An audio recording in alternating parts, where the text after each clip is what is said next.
Hey,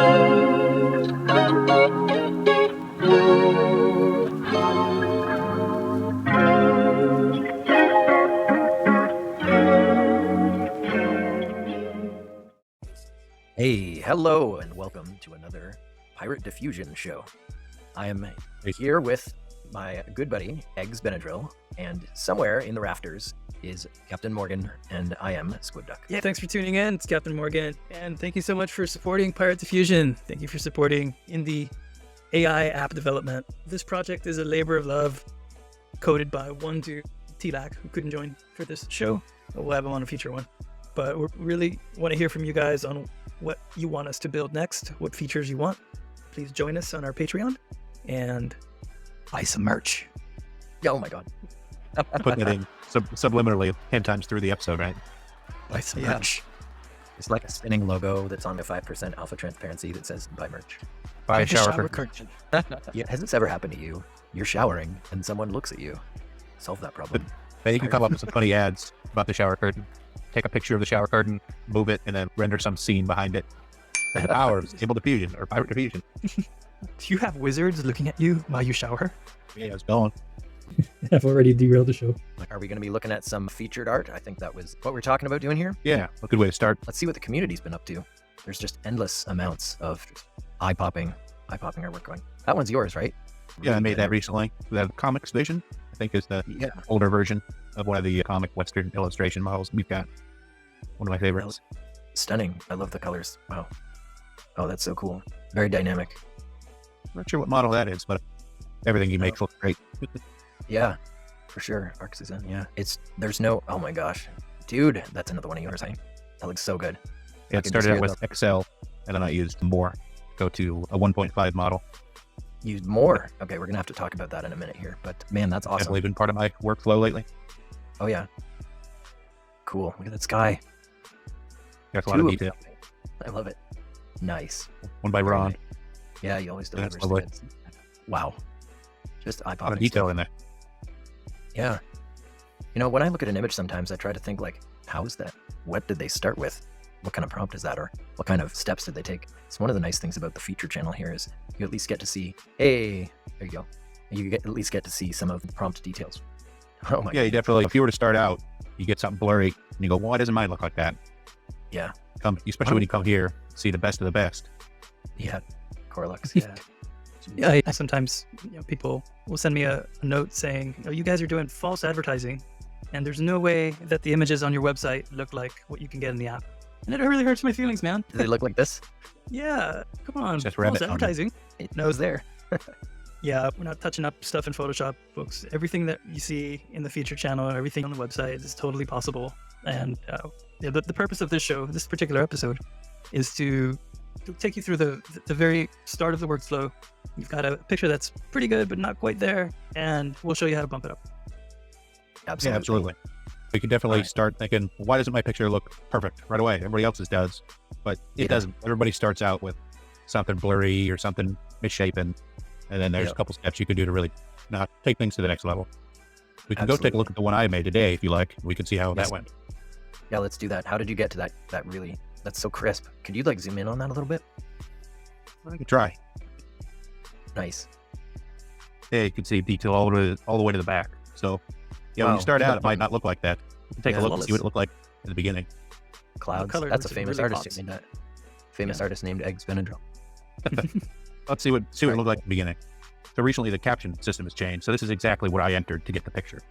You can see render. Copy that and paste it, eh? Yep, you copy this exactly, and you'll get this picture along with a few others. And you'll see that it doesn't quite look the same. Oh, yeah. Hey, how come this one's a little bit more blurry, eh? Interesting. So yeah, you can see that nice crisp one. Fingers are fused together. You can see there's no detail in the background. Her facial features are blunt and all over the place. Interesting. Huh. It's amazing how you got to that end result from this image here. Let's see how you went through your steps there. So you said you used more? Is that render? Yeah, so yeah, just like here, you can see render.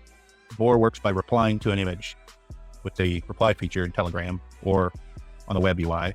So you can reply to the image, you type in your command, and you'd see how it changes the image. And if I scroll down, I'll show you what I entered to get the next step here. Cool. Interesting. Wow, it's So let's already look at the there. results first, and then we'll go over the commands here. So you can see we're almost all the way there. We're almost at that final level of at least detail. You get the background, you've got the facial features aren't blurry. They're not a blurry mess anymore.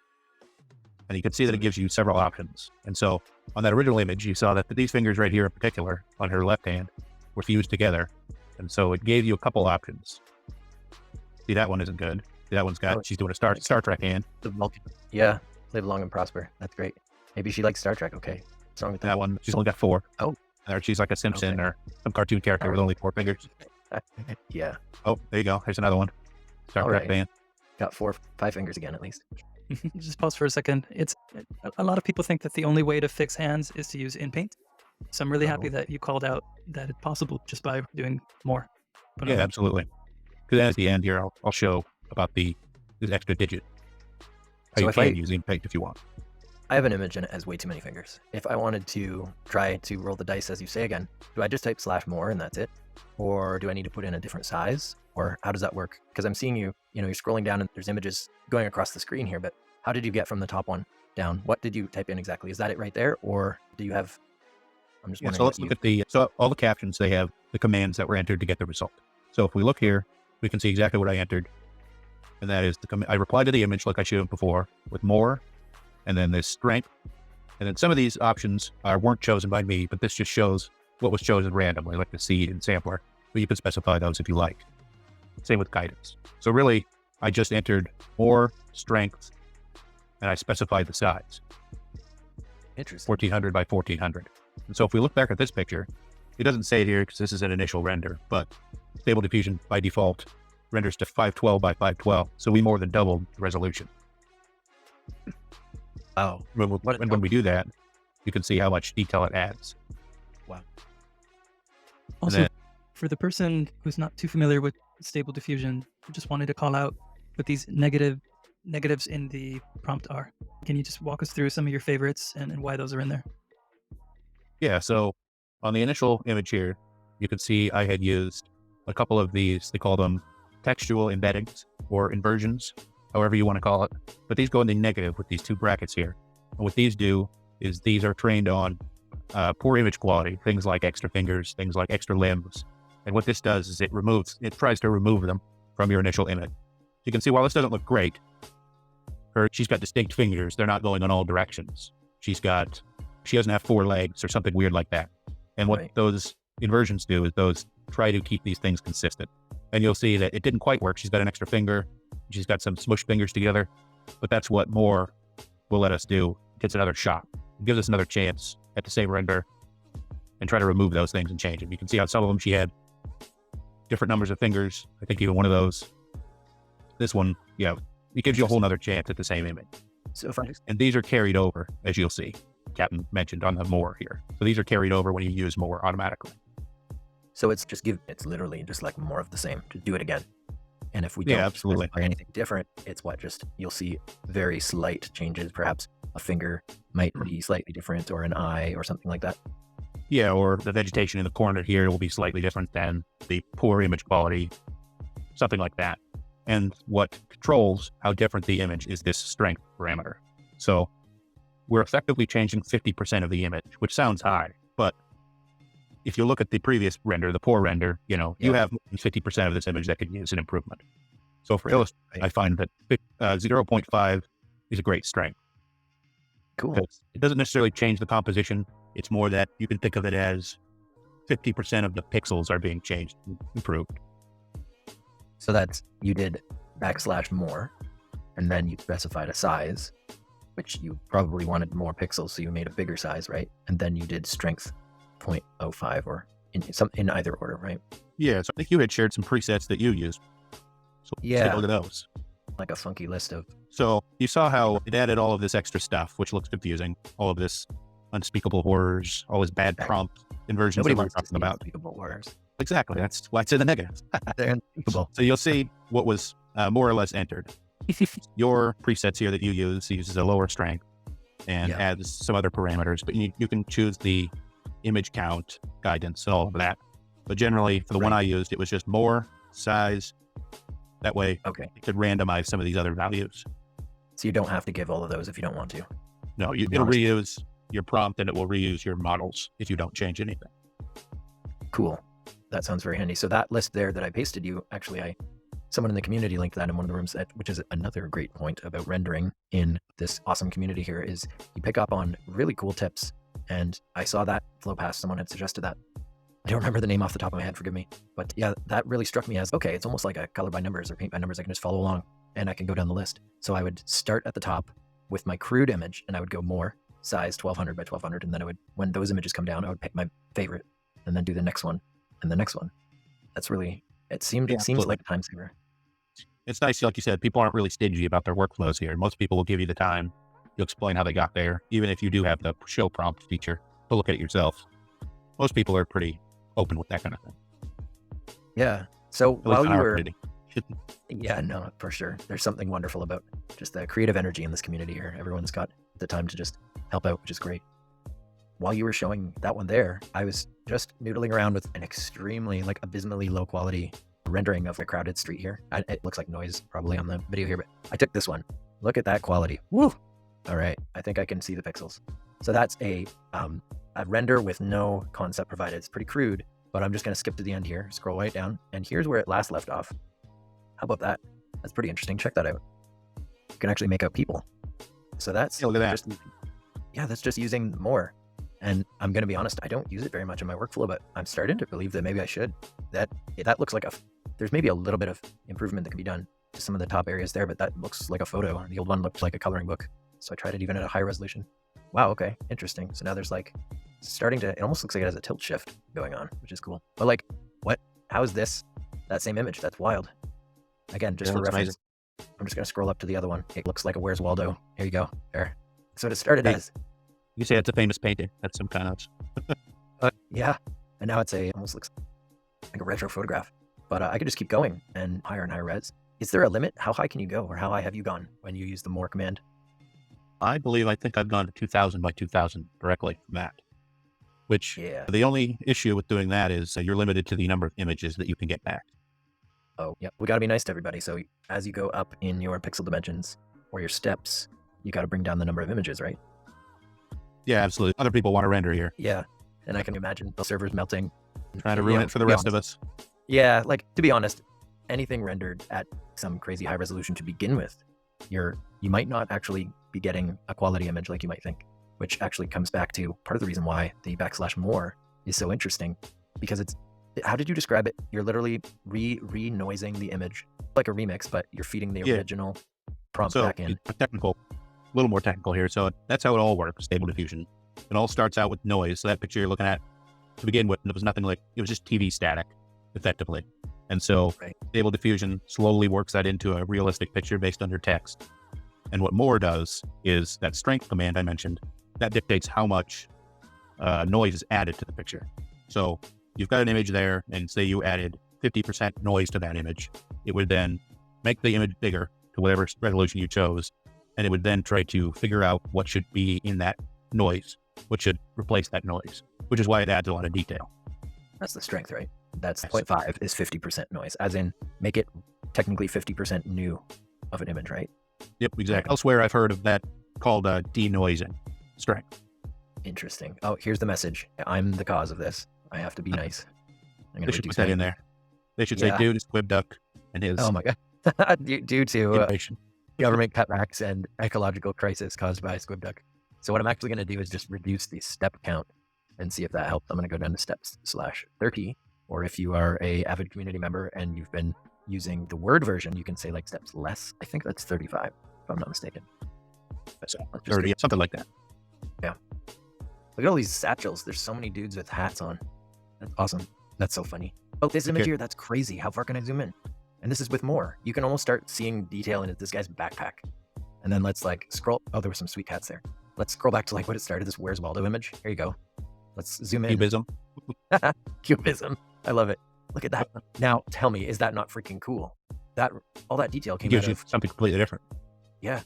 And this is, I went for realism here, but you could go anywhere with it. Oh my gosh. Yeah, there's a, looks like a stuffed cat next to a real cat. That's so funny. The more feature is pretty powerful in the sense that you can change the art style if you like by changing the model or concept as it's known in Pirate Diffusion. So I have an example of that if you want me to pull that up. Oh yeah, go for it. While you do that, Take I'm a going to look. try to make these cats into something else, not a realistic picture. They're pretty mangled, so let's see if I can do that with more while you show off what Nice. you've got there.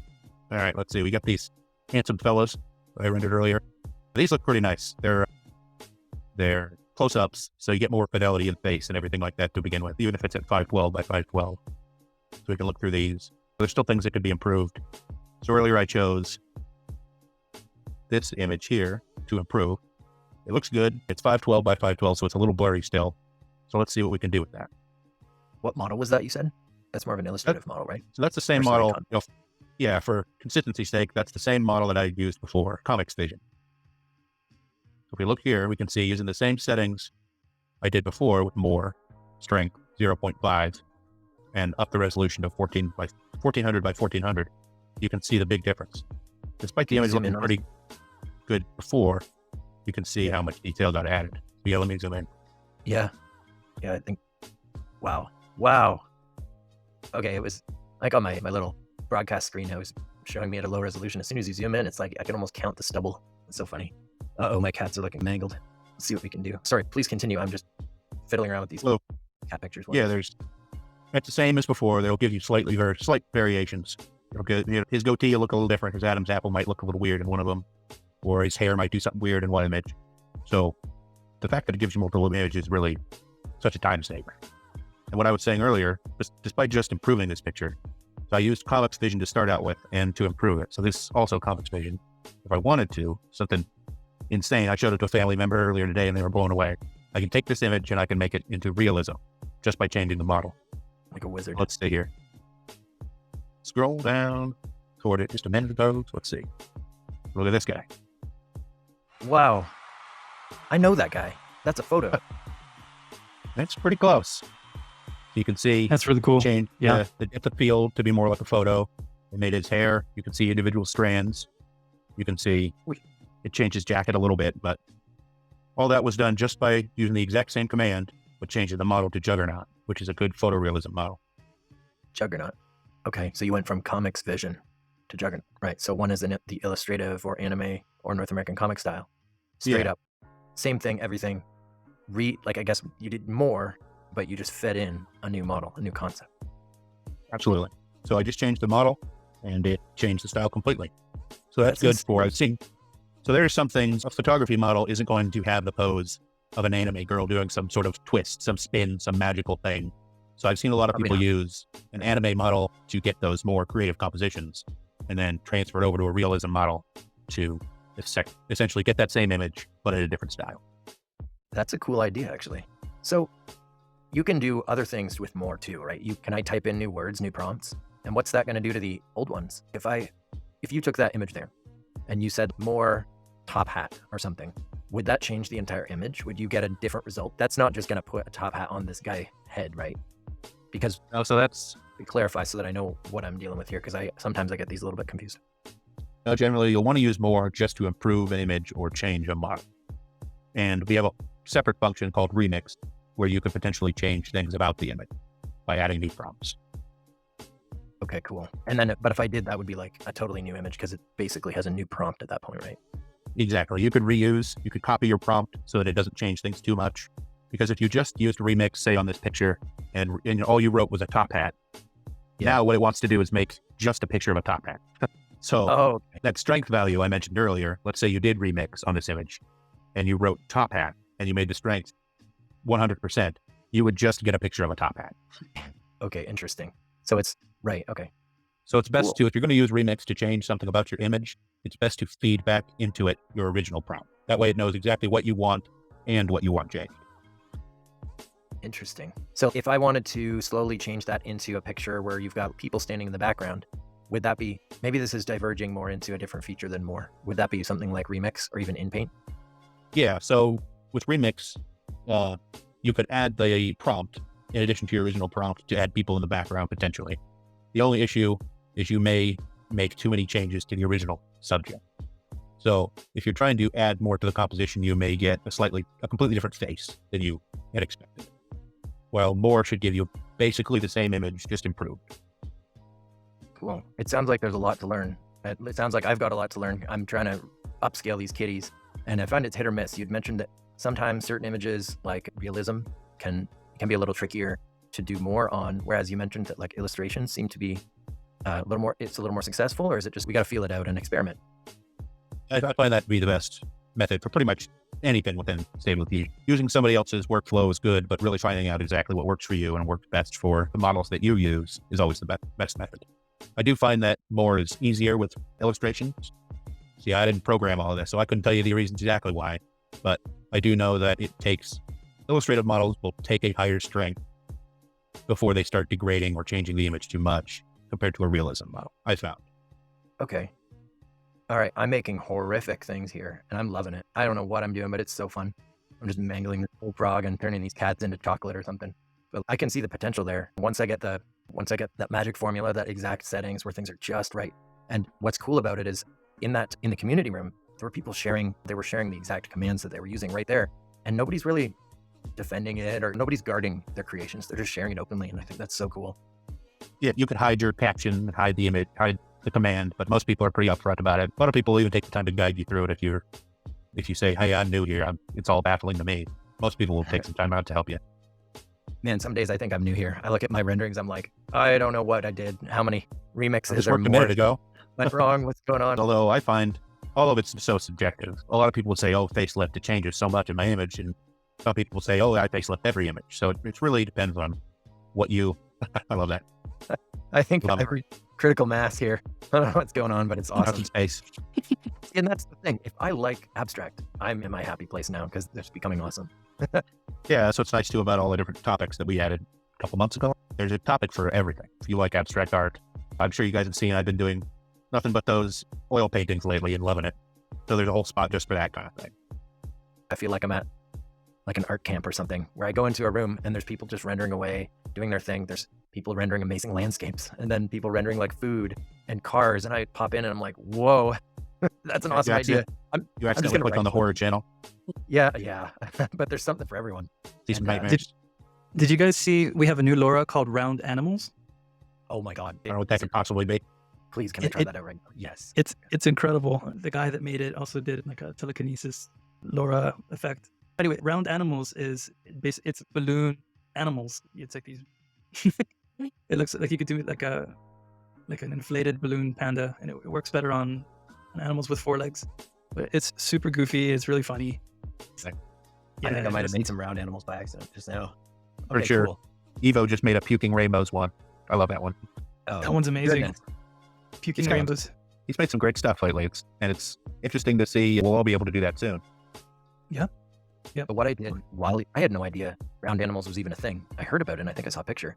I just used /concept /search round animals and it popped up. And then I can just click here and then let's try it. So while this is going, can you share with me when you used those negative, what did you call them? Negative textual embeddings or textual inversions?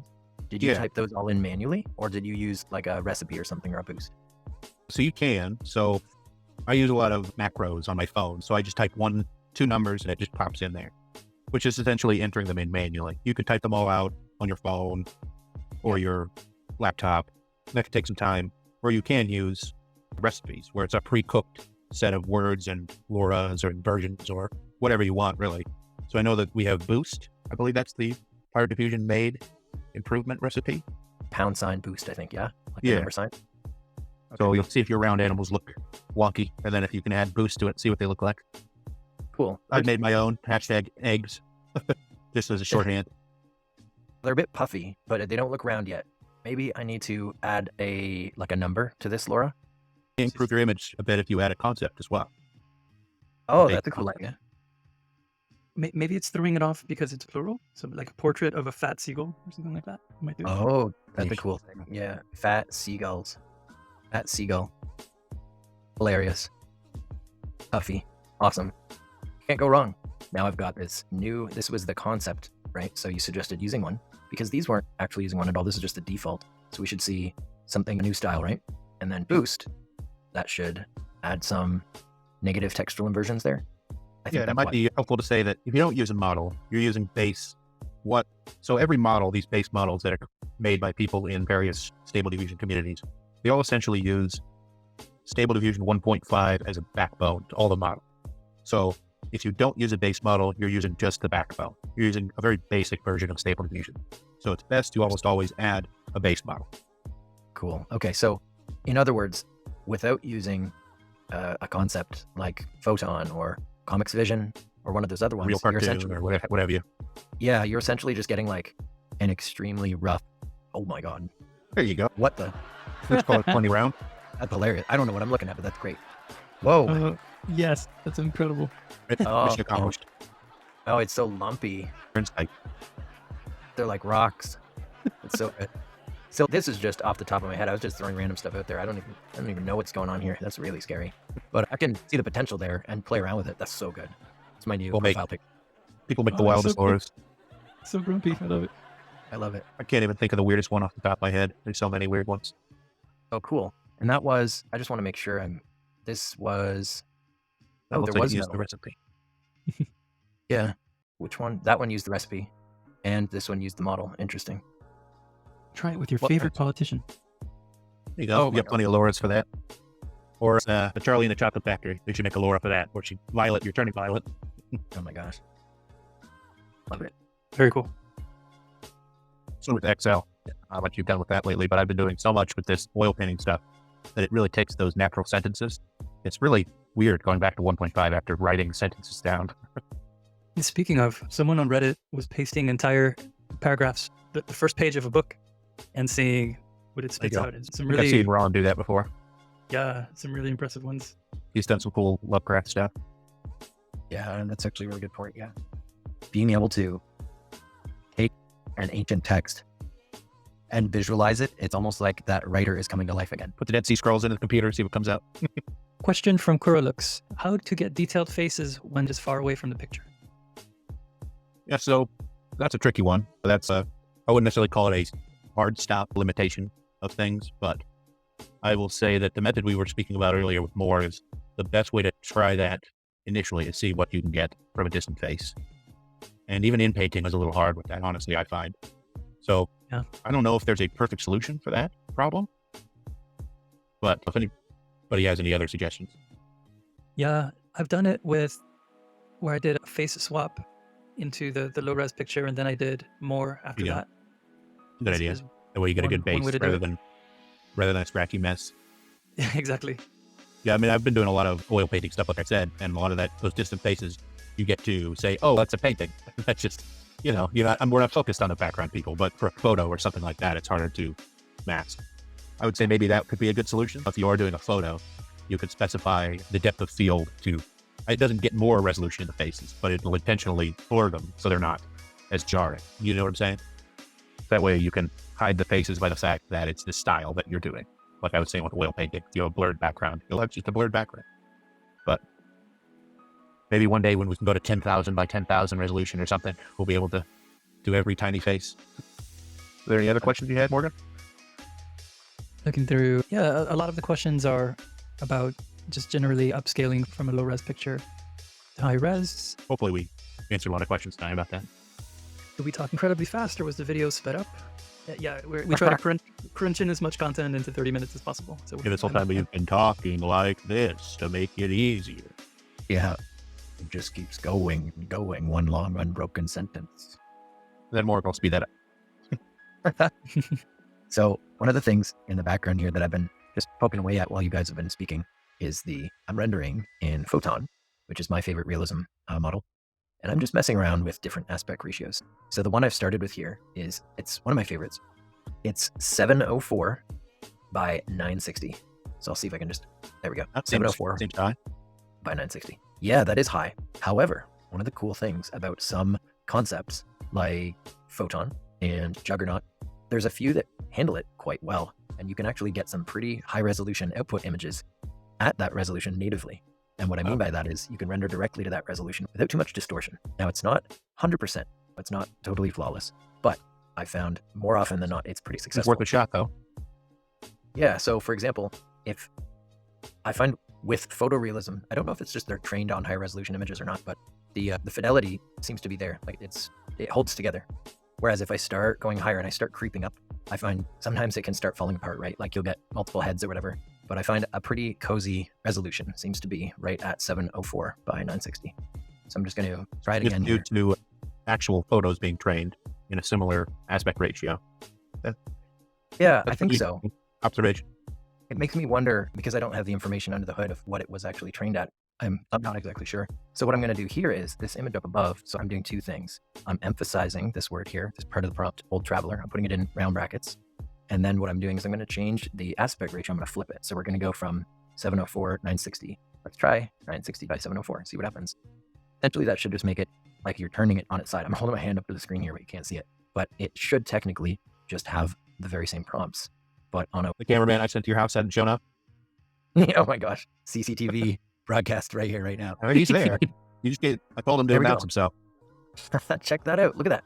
It's There you go. You got a new wallpaper. Yeah, exactly. Send these wallpapers to your parents for their home PC, and there's never any shortage. Speaking of that, I got a new phone, and I cycle the wallpaper every couple hours on my phone, and they're all exclusively Pirate Diffusion made images. No way. That's awesome. Yeah. I could share my little treasure trove. Do it. I love it.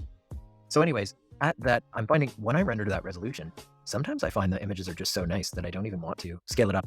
I find I'm so excited to render so many images so fast that I find that overtakes my emphasis on one particular image. I'm almost like, I'm going to go for quantity. I love the high fidelity images that you guys are like very persistent at, like just pulling the detail out of them, and it's just jaw dropping, and you can just keep zooming in and zooming in. It's so crazy. And I don't know, I guess I just have that itch for novelty. I'm like, give me 9 images, all different. I don't want to get the one you liked eventually. Yeah, exactly. And so one other little pro tip here, you can actually get 9 images. You just got to make sure that your steps are under control. So below 50 steps, you'll be able to get 9 images at a high resolution like this. So I like to go at 29, 30, sometimes even down to 27, and you'll still be able to see some pretty good quality, and you'll get 9 images.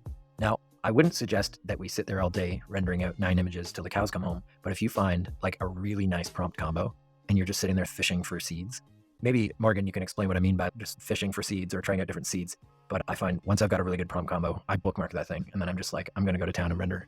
No, that's also a question we get is what are seeds, and can I use the same seed on a different concept and still get the same person or picture? And a seed is just a way to repeat the exact image that's on the screen. It's not like a photo ID in a database or anything like that. It's just a point. It's only used to repeat what's on the screen. I had read something about that recently that made some sense to me. It was, go ahead. The seed is, how we explained earlier with noise, every image starts out with noise. So the seed is effectively locking that exact pattern of noise down along with your parameters. So since you keep all of your parameters the exact same, and you kept the seed, the starting noise, the exact same, that's why reusing it all can give you the exact same image, if that makes any sense. Interesting. So like it's the same pattern of dots in a noise like field, right? So like I was in Photoshop and I said, generate noise. Or if I took a still image of my TV when the cable's not plugged in, it's like a snapshot of dots in certain positions. Yeah, exactly. And so if it were in a slightly different or a different pattern of dots, you'll get a similar image, but not effectively an identical image like you would if you choose a seed. Cool. Interesting. So when I say lock the seed, if you're sharing an image with me or something, and you tell me like, just lock the seed down, that means you're telling me to take the prompt and literally type in the seed number, right? Yeah. So I believe if you click on one of these images, the caption will show you the seed for that image. There you go. Everybody wants to recreate that. So they'll use your exact same prompt, and they'll use exactly what you highlighted right there. Oh my goodness. And that will create that image. Cool. So it's if you look like at the other pictures, you'll see the seed goes up and down by 1. So 28, 29, 30. Whoa. There you go. Jeebs. That's awesome. Put I think. Put in the AI or not. Pull some people on Facebook with that. That's so good. And I'm finding like it's a never ending rabbit hole of awesomeness. I've got on another screen here just for fun. I asked GPT, just give me 10 descriptive words of a scene. And it just went to town, and I just copy paste render it and see what happens. That's if you're like me and I'm just bored and I don't know what to render, but it's incredible. It's just so incredible. And so now I would see what Polly has for you. Yes. Oh my gosh. Yes. I can't wait to have an episode about Polly. We're gonna break that poor bird. And then we can also share, when we talk about that in the future, we can also share our own, like you said, GPT prompts. Like I have a few that I use. And since I've been doing Excel more, I've made one just for that also. We got to get Tom on for the poly episode. Great. Oh my gosh. We could just go crazy about it. We'll answer every Stress. question. So what do you knit, Dom? Oh my gosh. Wow. Oh, that's nice. I'll bet you that would look cool on a different model. Ooh, cool idea. Okay. So let's just find out. Sorry, go ahead. I'd say take that second one. Yeah. Yep. Maybe try an illustrative model with that one. Okay. So what I'm going to do then is I'm going to reply to the image, right? In Telegram, we right click or long tap on mobile, and then we just reply to it and type show prompt, one word, just like this. Whoops. And then when I hit enter, just ignore the renders that are happening in the background. It's going to give me the prompt, like that exact prompt for that image. There we go. So you might have seen this in one of our other videos. This whole first section here, it's like a hyperlink, and you can click it and it'll put it on your clipboard. Once you have that down there, you can just click the text area and hit paste. Remember how we mentioned seed? There it is. That is the seed of literally this exact image. And with this prompt, assuming nothing really changes, you should be able to get that exact image. And like I said, a few more. So which style are we feeling like here? Which model? Maybe. Hey, let's try let's try Comics Vision. I think it's Comics Plural Vision. Let's try it out. This might even be a good example of different, because this is a fairly large size, right? Different models rendering at different sizes. We'll see what happens. Let's also try, I'd like to see, you can do the exact same thing you just did, and you can use just more to do that. You want to give that a try? Sure. Whoa, there it is. Oh my God, I Here we actually go. like that better. Be nice. Yo, that's so cool. And that's a from cool model. GPT, like random Chris. word GPT. What? Nice. Not gonna lie, I'm thinking I should send this to the featured channel. Do it. I'm curious. Let's see what. Try that with more. See what the difference is. Sure. Oh, the original or this one? Yeah. So take your photorealistic one and do more on it, and just add Comics Vision. I would say more. You can choose whatever resolution you like. Keep it the same or upscale it. Sure. Got images 3 and does that look? That looks okay. Yeah. And then so it should basically do what you just did, except for increase the resolution and change the model. That's stunning. A very quick way to do that too. Amazing. Okay. So many tools we've got here. It's like a never-ending rabbit hole of tools and Christmas presents, and it's just so crazy. Every week, Clack's got something new for us. It's almost too much. We got to tell them to slow down. Just kidding. Yeah, I'm struggling to document it. Take a break. We'll forced vacation him. Whoa. Oh, that's Whoa. what? Oh, that's Zoom in completely on different. Detail. Yeah. Wow. I think, what was this? Did we specify strength? Nope. I just. So that's a good thing to talk about. So like with the other parameters I mentioned earlier, if we don't specify them, they'll be randomized within a set range. And so you can see that one was 0.5. And if you go look at the other ones, you'll see that they have a slightly different randomly chosen strength. So that's a good thing to do, especially if you are new to the feature and you don't know what strength should I use. I would say leave everything, so if you're trying to upscale with more, I would say leave everything blank, and that way it will choose them randomly, and you can then view the image and decide which parameter you like best. So if you go look at those and check the strength, you can decide for yourself which strength looks the best. That's a cool idea. That way you don't have to be an expert. You can have it show you a plethora of options, and you can choose, it looks like I like it when it's 0.2 strength, and you can do that yourself in the future. I love it. It's so crazy. It's like I'm changing. Man, I'm trying to think of a paradigm. It's adding a filter. I'm like changing the channel. I don't know. It's so crazy. I love it. For the person listening who is not too familiar with the difference between strength and guidance, we're using an image-to-image command. So the image is part of the input here, and that's what strength controls. Guidance is how creative or how strict it should follow the prompt. So you have a high guidance of 20 and a low of 0, where things get really ethereal and funky. So I actually have a good example I can find of that difference between the two. Yeah, go for it. I think it's in the prompt or the prompt assistance topic. Let me see. Oh my goodness. We got our images back, by the way, from the more. Cool, pretty cool. Hit or miss. Just like anything, you got to experiment. This almost looks like ruins. Spooky. Yeah, it gets. Absolutely. It's almost as if like you have at your beck and call every artist who ever lived, and they can all have a conversation and decide on some kind of amazing image for you based on what you tell them. It's incredible. Let's see. We're speaking about guidance, and I just forwarded something to our chat here. You can take a look at the difference between a high and a low guidance, if you like. Yeah. Let's do it. So let's see here. This is something I use more on, and I believe that I left it blank so that it would choose the guidance for me, like I mentioned earlier. Let's see. I zoomed in too much. Center that image. Yeah. you can see here on this image of this wizard, it's guidance 5.05 that was chosen randomly, and this other one was 13.08. And you can definitely see the difference between the two, especially if I zoom in like this here. Yeah. Okay, yeah. So let's see, Interesting. spot the difference here. You can see, you could argue the image on the right looks more detailed, but since that's applied uniformly, it looks scratchy and busy in my eyes sometimes. Interesting. It looks more noisy. Yeah, and on the image on the left, there's less contrast all over the image in like his face, for instance, his cheekbones. But the image is much more smooth and captures more of that oil painted feel I was going. So that's something to say, like we were talking about using guidance in image-to-image functions like more.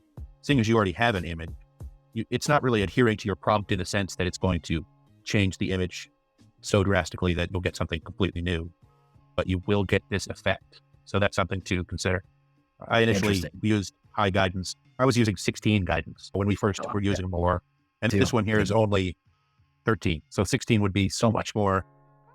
I don't even know how to describe it because it's not, I mean, it is more detailed, but it isn't necessarily better in a sense. That's true. But that's all in the eye of the beholder. In realistic images, it can help to increase the guidance to get more pores on the face, like a more iPhone looking image. Yeah. It all depends. So I took one from your book here and I was going to try it and just to see what happens. I've got a picture, 9 pictures here. These are ChatGPT prompts. I just added the word portrait to it, but it's a magical fairy enchanted forest. What I did was I used guidance 10. That's pretty high, right? Let's take a look at guidance 10. This is guidance 10 with real cartoon 3D 6. And the same image, because I locked the seed down right here. There's the same image with guidance 3. So you'll notice it's a little softer. It almost looks a little more real, but there's a lot less punchy contrast. So it's cool because you can, with the exact same everything, you can see the differences. Here again, this is guidance 3, right? It's a gorgeous image. Look at that misty look to it. And I think, Morgan, you mentioned that at the lower guidances, it starts getting a little bit dreamlike, like misty. Here's at guidance 10. It's a lot more clear, a lot more sharp, but it almost looks like an oil painting. So like here's guidance 10. And then it's all subjective, but like you said, like those two wizards, I know that's what will happen if I use high guidance. So eventually you really get to feel out what your preference is. Absolutely. And it all depends on what you're after in your specific image too. And I'm noticing that guidance can also just change the image out, right? It's like almost like a different art direction at a certain point. So that's like how you were saying earlier, how it's adherence to your prompt. So an initial image, guidance can be more important for that kind of thing than on a more or remix, because if you use a high guidance on an initial image, you're more likely to get some kind of element of almost everything you mentioned rather than a general feel, or you might be missing certain things if you use low guidance. You know what I'm saying? Yeah, exactly. And then, so if you are missing from your render, it might be good to punch up that guidance just to see if it comes out. And so this is a little bit off topic, but for XDXL users, we have a new command called VAS. It's a experimental command that boosts how do I explain this? It will change the color gamut and it will try to center the composition in a more pleasing way. I'll put a couple of the side by sides, but VAS is a second opinion on what the composition should be for XDXL. And it's in our new website on the cheat sheet. You can copy some commands. So you updated that with some more of the more experimental XL commands. Give us some feedback if you find certain combos work better together. We're always open to hear it. Now that's VAS, VAS, right? Like backward slash. Okay, and we just dump that into our XL render prompt. Like render \s. Yeah, parameter of render. And there's no additional numbers or anything like that. It's the guy's name, the researcher's last name is Vass. See the guy from Far Cry 3?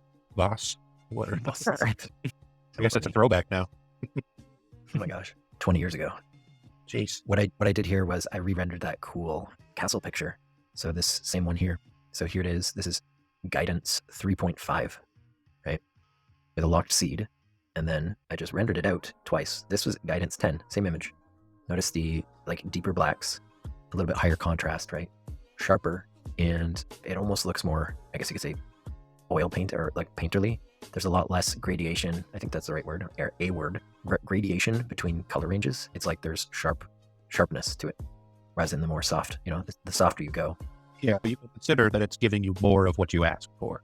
If you asked for clouds, I'm not sure if that's in your prompt, but using a higher guidance would accentuate those clouds more. Or if there is a feature from your prompt that you think that maybe it accentuated more because of the high guidance, that would be interesting. Oh, here you go. Yep. Mysterious fog. Check it out. So this is at guidance 10. So maybe that's fog. Yep. Look down all the way at the bottom. There we go. There you go. So mysterious fog, that was in the prompt. But if we look at a lower guidance, the fog is a lot less. So this is guidance 5.5. There you go. There's a lot good example. Yeah. A couple things together. So that background cloud cover in Stable Diffusion's mind, that might be fog. Right. Yep. It's fascinating. So it'll pay more attention to your prompt. Like literally, you're basically telling it like, okay, dude, I'm going to tell you a bunch of things and I want you to remember everything. Try to show me Crank it up to 10. Yeah. Versus a lower guidance, which it's like you're describing it to him and he's, okay, I got it. Whatever. I'll just show you a picture of a thing. Your general. There's one caveat I would say with high guidance. I'm not sure if you could demonstrate this easily, but I'm sure that you may have seen those crystalline blue artifacts sometimes. Have you ever seen those?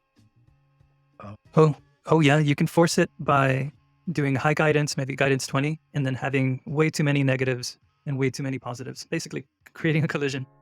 It runs out of information to fill the picture with, essentially. So if you ever encounter those, it's a great idea to lower the guidance, which is essentially, since it runs out of background information to fill the image with, you're saying, all right, Stable Diffusion, you already have a bunch of stuff, fill in the gaps. It doesn't have to be it doesn't have to be turned up to 11 on every little thing I want, because it doesn't have information about every little thing. Right. So are you saying that there's an upper limit to guidance? Like at what point does it become bad? Is there any? It depends on a lot of stuff. I've taken it up to 50 before, but that would have been on a very low complexity prompt. And if you use a LoRa, that's a good example to demonstrate this. A LoRa has a fixed number of images that the person made to train it. So if you're saying, I want Chun-Li from Street Fighter, it only has so much data about Chun-Li from Street Fighter. So if you take the guidance too high, it doesn't know what to fill in all the tiny details with. So if you lower that, you can fill in from other sources of information, so to speak. Awesome. So I've got my Northern Lights. This is neon psychedelic. And now this one up, here's guidance 22. Here's the same thing with guidance 35. It's pretty cool, but give me a second. I can see if I have an example of those artifacts. If I scroll back a little bit. Yeah. In my own group. Yeah, the older models and the older LoRa's in particular, the ones that are trained on very few pictures, they're more likely to explode. Also, the LoRa's that are poses, I find are the ones that need the lowest weight or may cause it. And I'm just trying to find a picture of that. Okay. Don't worry. Yeah, there it is. I'll just jump back. Yeah, the high guidance we were talking about, you can definitely get some artifacts if you go too high. It runs out of information. Here's some more wizards. Here's some good wizards. It can handle the high guidance of 13.